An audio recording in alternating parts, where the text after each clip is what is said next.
Bonjour, hello everybody, bienvenue sur Morning Echo, la vidéo tout éco et sans tabou de caseco.com. Morning Echo, c'est pour vous, c'est tout de suite.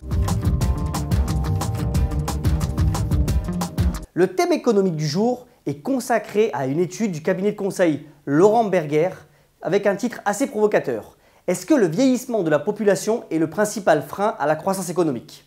Intéressant. Deux statistiques pour étayer cette hypothèse. D'abord, dans les pays de l'OCDE, 39% des dépenses sociales sont consacrées aux seniors alors qu'ils ne représentent que 15% de la population. Deuxièmement, dans 10 ans, selon les prévisions, il y aura le ratio suivant, un inactif pour 2 actifs, ce qui est assez inquiétant. En France, aujourd'hui, les plus de 65 ans représentent déjà 17,5% de la population et l'espérance de vie est en constante progression avec les progrès de la santé. On est à 84,5 ans pour les femmes, c'est beaucoup, et 77,8 ans pour les hommes. Deux enjeux donc considérables. L'un, c'est parer à l'augmentation des dépenses de santé et deux, bien sûr, le financement des retraites. 4 pistes principales ont été explorées par le cabinet de conseil pour parer à ces problématiques. D'abord, créer un véritable plan intergénérationnel entre les seniors d'un côté et les plus jeunes actifs de l'autre afin de recréer un lien fort entre ces générations. Ensuite, ce serait de maintenir autant que faire se peut les seniors dans le monde actif, soit en créant des modules spéciaux en termes de formation continue, soit en créant des modes de travail adaptés. Troisième idée proposée, les seniors savent innover. En effet, une étude récente de la Fondation Kaufmann a démontré que le taux de réussite des startups créées par les 55-64 ans était largement supérieur à celles créées par les plus jeunes. Il faut vraiment miser sur la possibilité et la capacité des seniors à innover.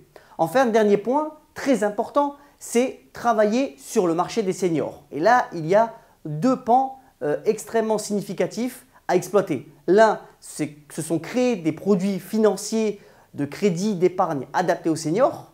Et le deuxième point, c'est vraiment de créer tout un panel d'offres de produits pour cette génération qui, en général, a un pouvoir d'achat élevé. Regardez notamment cette étude de Price Minister qui montre combien les seniors savent et utilisent au quotidien l'Internet et les sites marchands. Le vieillissement de la population, un frein peut-être à notre économie, une opportunité certainement. Voilà une success story comme on aimerait en voir plus souvent. GoPro s'est introduite en bourse au Nasdaq la semaine dernière, jeudi dernier, et le cours de la valeur a doublé en 4 séances. On est passé de 24 $ à 48 $, soit aujourd'hui une valorisation de près de 6 milliards de dollars. GoPro, ce sont les petites caméras embarquées, le roi du selfie vidéo embarqué et c'est vraiment une success story. L'an dernier, il s'est vendu 3,8 millions d'exemplaires de caméras embarquées GoPro. C'est un succès phénoménal et les investisseurs escomptent que ce le sera encore à l'avenir. Pourquoi un tel succès? D'abord, GoPro possède 90% du marché de cette caméra embarquée. Ensuite, GoPro peut véritablement monétiser son fan club. Aujourd'hui, il y a 2 millions d'abonnés sur YouTube, plus de 500 millions de vidéos postées et c'est 6000 clips par jour. Il y a donc là véritablement un terrain pour pouvoir utiliser au mieux ces fans qui postent leurs vidéos jour après jour. On attend une nouvelle version de la caméra, la fameuse Hero 4, pour la fin de l'année et normalement, ça devrait encore drainer de nombreux aficionados.